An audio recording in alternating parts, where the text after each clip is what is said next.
biggest regret. Same thing with my parents. There's a lot of things that I didn't get to talk about with them. I guess it was too painful. It was too hard for them.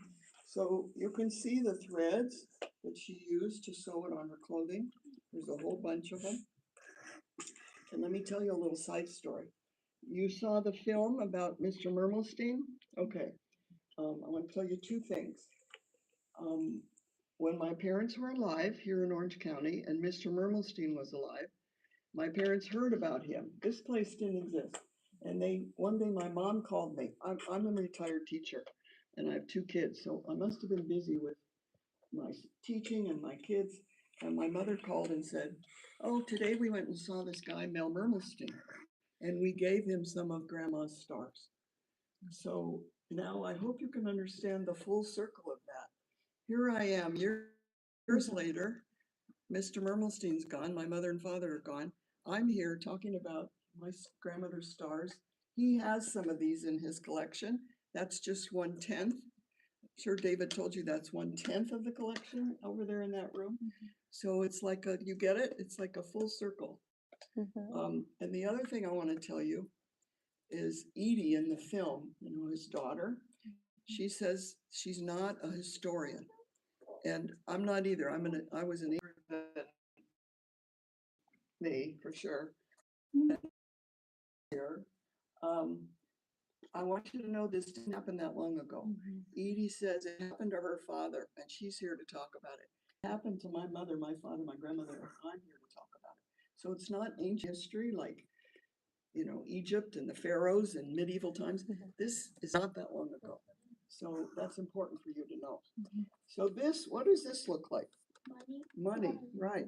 Okay, they gave this to the prisoners in Theresienstadt as a way to make visitors think, oh, um, sure, we have shopping, and they wear the stars. It was fake. This is worthless, and it was worthless then. So, like, if people came, dignitaries or the Red Cross visitors, they would think that this was all fine, and it wasn't. I'm going to pass this around so you can see it closer. If if you want to take pictures, you're welcome to. And these are pretty unusual. I only have 4 left. We've given some away through the years, and I'm going to give those to my kids and my grandkids. So you can take a closer look at this and pass it down. You can hold it and pass it down. Okay.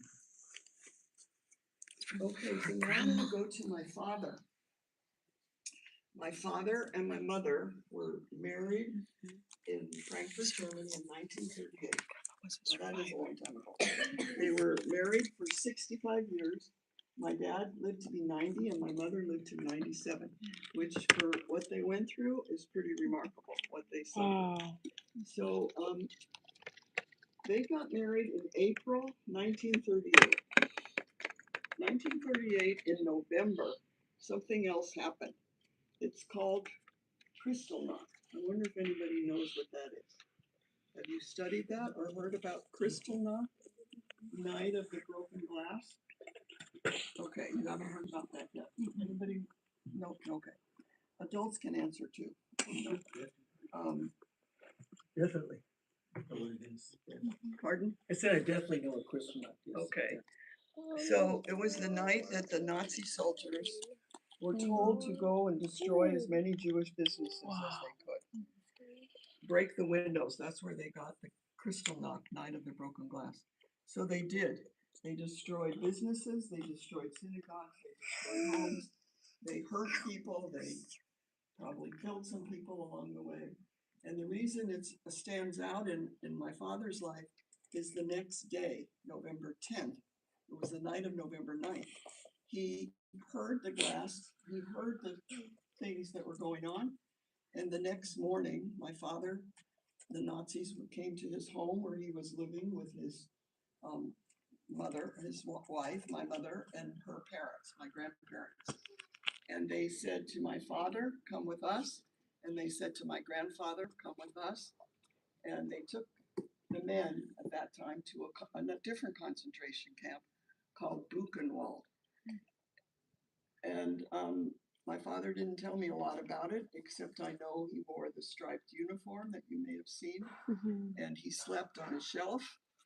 And I'm sure you heard that they used their bowl for a pillow, so he suffered. But this was before the horrible things that came later, before the awful exterminations. And he was spent 6 weeks there, and then he was allowed to go because they needed him in a business. He sold jewelry, and they needed him out, and he got out. Well, he certainly didn't go back to selling jewelry. He went to his home where he was living. He found my mother, his new bride of a few months, and they made their business. They made it their business to get enough money to leave Germany, and they went to London. They knew someone there, and they had enough money. My mother once said all her wedding gifts that she got in April, this is now November, were stolen and used by some Nazi, and she never got, of course, she didn't take them to America. She took a few things to London and then America.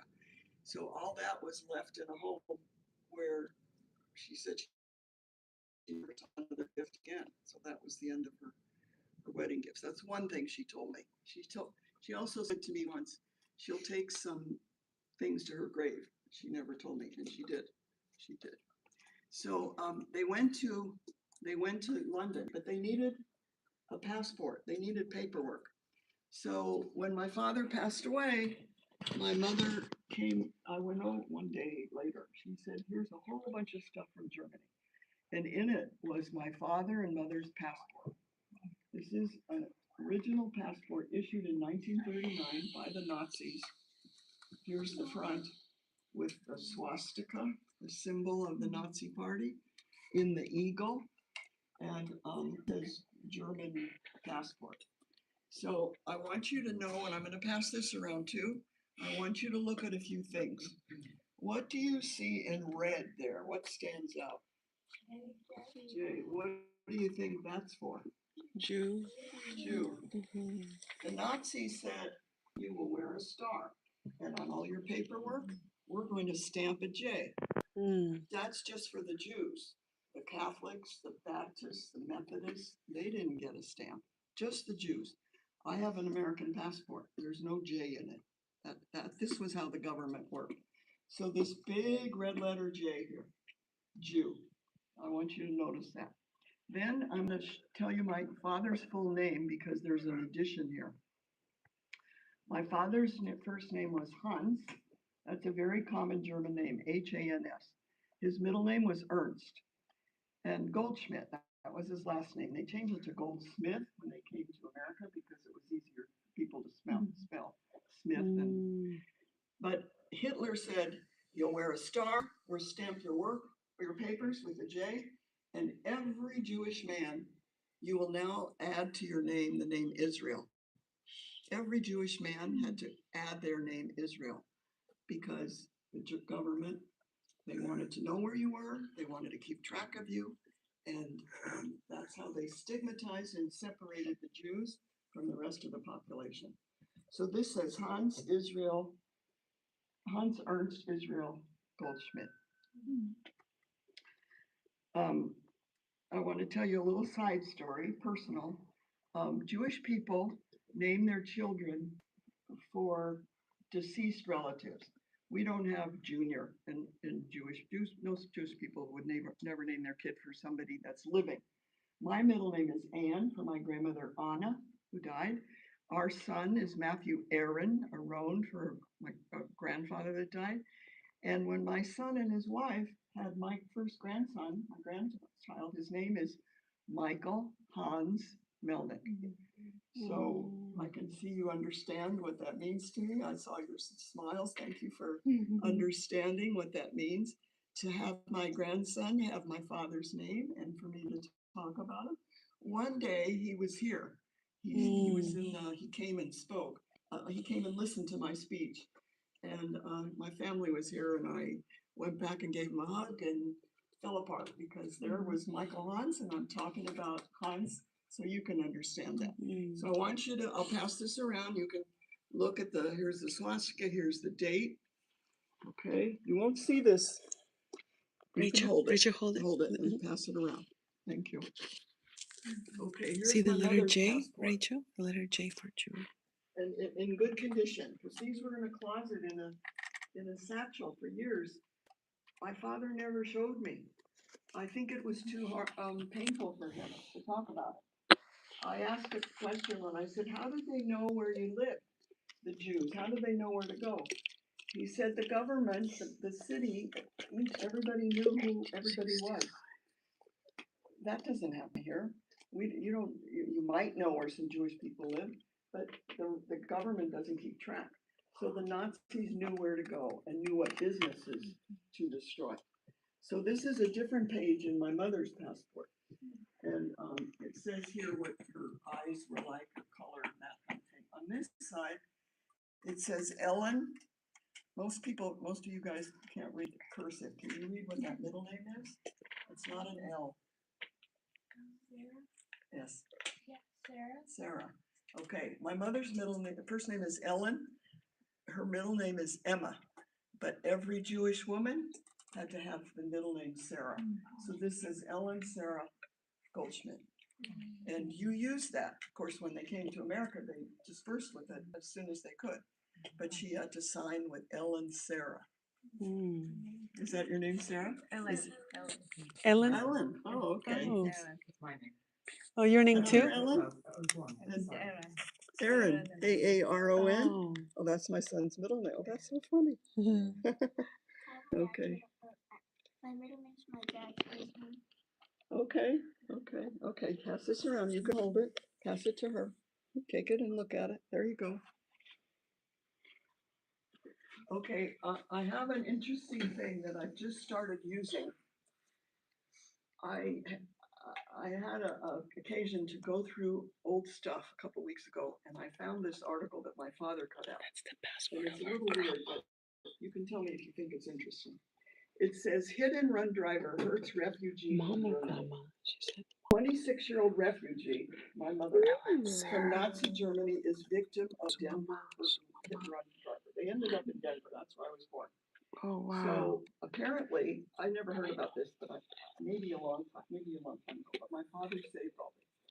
So I decided to bring it, because it 1939. tells you my mother's state. She was barely in the country. She must have been crossing the street. Apparently she wasn't hurt, because she never had any injury that I know of. And she fell down. And I think somebody said, call the police. And she said, no police. Why do you think she said that to a stranger who said? Because she had trauma from. Yes, she did. She was afraid of the police because in Nazi Germany, the police were not your friend. So the end of the story is, they wrote this up because this was unusual. A refugee, young woman, 26, she was barely in the country. Wow. She was 25 when she got to America. But someone else, a witness, did tell the police, and the police must have come, and my mother probably was afraid to talk, but this other person saw the whole thing. And what do you think? Hit run suspect caught after 9-day search by patrolmen. So they caught this person, and they never would have if this friendly person hadn't kind of saved my mother. She was afraid. So that shows her mental state.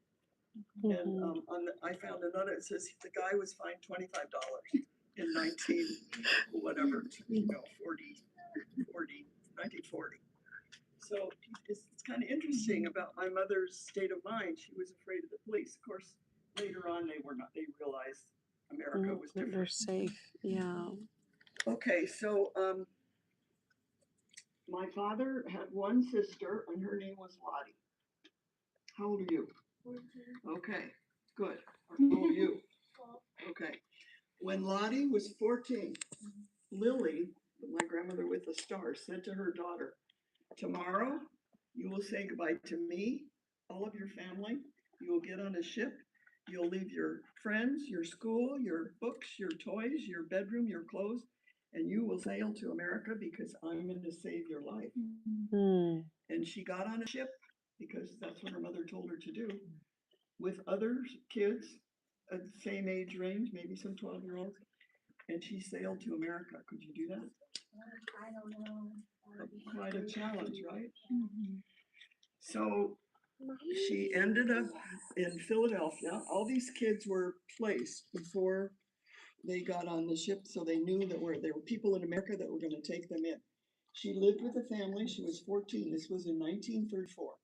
She finished 9th, 10th, 11th, 12th grade. Then she graduated high school. Then she went to college in a place called Greeley, Colorado, Colorado State Teachers College. And she finished college there.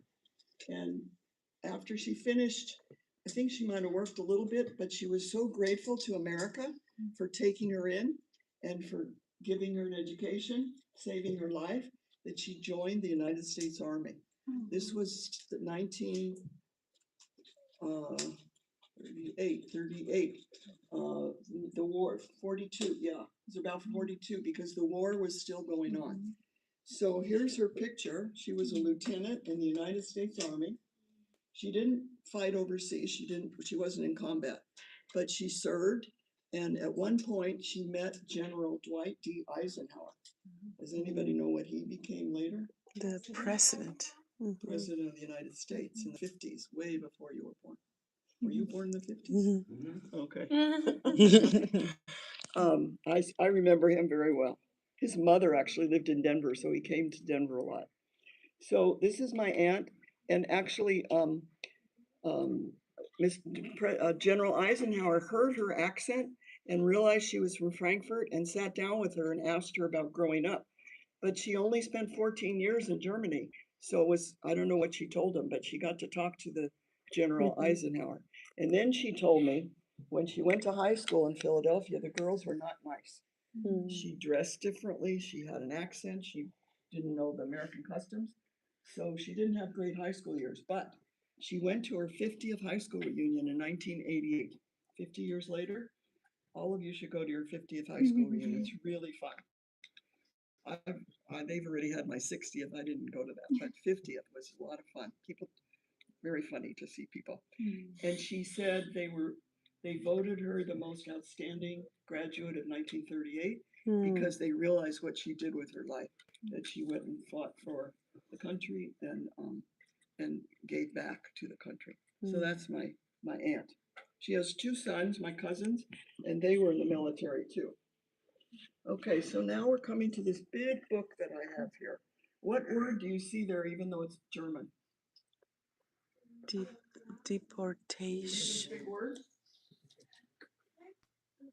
Yeah, Frankfurt, yeah, but this one. Well, you forget that book was there, it's deportation. Okay, nowadays everybody knows about deportation. You know, that's a buzzword. So in Germany, I'm gonna tell you, this is overwhelming. This book, in Germany between 41 and 44, they took out as many Jews as they could, because the goal was to rid the Europe of Jews. So all these people from Frankfurt between 1941 and 44 are in this book. And I'm sorry to tell you that most of them never survived, because once you got to a concentration camp, the conditions were so poor, you most likely didn't survive. So now I'm going to show you the pages in here. And I just want you to realize this is one city in Germany. And these are lists of the names, the alphabetical names. Page after page after page. These are people that, the reason my father got this book is my grandparents, my mother's parents are in here. So it's just one city. Now, you know, the number of people that didn't make it is 6 million. How do you think they got to 6 million? They started with each city. And it's interesting when you look at the pages, any page I open, it's like here it says Schönberg, Schoenfeld, it's all the same names. Schuler, Schulhaus. Any page, there's many of the same names because it's families. Nussbaum, there's a whole page of Nussbaum. Old Oppenheim, there's a whole bunch of common, like you would Smith, Jones, Nelson, you know, Goodman, all these kind of names in German. So this book is pretty overwhelming. I think it's one city in Frankfurt, Germany, where they deported all these people, and unfortunately, like my grandparents. I only had that one grandmother. The rest were never made it. So sometimes we have adults that have family and they come and look at this book to see if they can find the name. It says their last name, their first name, if it's a woman, what her name was before she married, the city, most of it's all Frankfurt, where they were born, where they were transported to, and what happened to in the end. And if it says Auschwitz or Lodz or Theresienstadt or Buchenwald, they didn't make it. Okay, this is the last thing that I want to show you, and this is a little more pleasant. These little brass plaques are in the ground in front of the homes. Have you seen them? Oh, where? So it was Vienna, Where? Vienna, Vienna? Prague. You saw them? Okay, do you know what they are? Do you remember what they represent? People who died there. No. They're put in front of the homes that the Nazis took. Like I told you, my grandparents lived in a home and my father and mother lived there. Well, eventually no one lived there. So anybody could come in and take it over. And it's usually a Nazi that was working, fighting the war. So they put these flat in the ground. And it takes a long time to get this organized. They have to research everybody that lived in the home. So I communicated with a lady in Frankfurt, not a Jewish lady, a woman who does the Stolpersteins. It means stumbling blocks. Stumbling blocks. So you sort of stumble over them, but you don't really because they're flat. And so I told her about everybody that lived in my mother's home when she was a little girl and my father's home when he was growing up. So for example, here's what one says. For my aunt, let's say. It says, here lived Lottie Goldschmidt, the one that left at 14. She was born in 1920, left 1934. She went to America, and she went to USA. So that shows she survived. Now, on the other side, that's my father's family. You can see the sidewalk is different. And this is my mother. So here's Anna Rosa. That's who I'm named for. Anna Rosa Castellan. Born Schoenhoff, that was her name before. Born 1892, deported 1941. She's in this book. And went to Lodz, L-O-D-Z, and that's her last known whereabouts. They kept great records of who was where, but once they got them to the camp and they filed into the gas chamber, they didn't care who you were anymore because you went in there and that was it. You were gone. So that's her last known whereabouts was L-O-D-Z, Lodz. And my daughter actually went to Lodz and saw this whole thing, saw the ghetto and the camp, and saw their name on the wall. They actually hand wrote the names of the people that came in. So that's how we know they got there. But then we assumed they were wherever. Okay. So if you have any questions, and thank you, you're very attentive.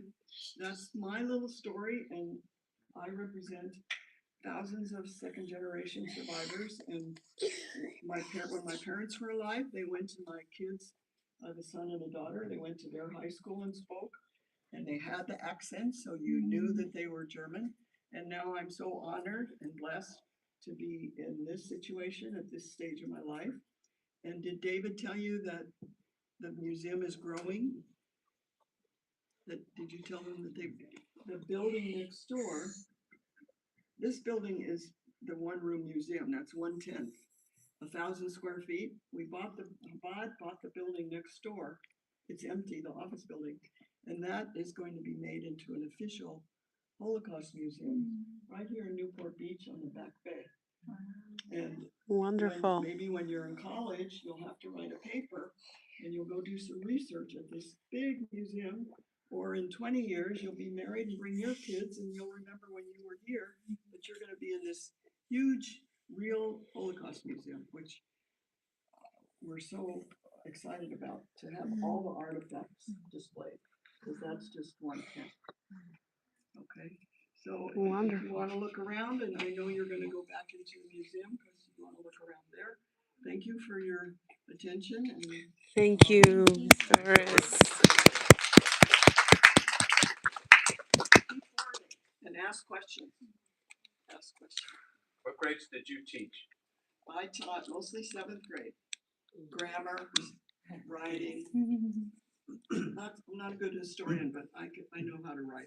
And I like kids, so it's great seeing you. So keep getting educated and do what your parents say and ask questions. And have your grandparents too. Okay, Great advice. thank you. So David's you can. look Yeah, closer. so if whatever time you have remaining, you're welcome to follow me back in to the exhibit. And you can look around and I can tell you a little bit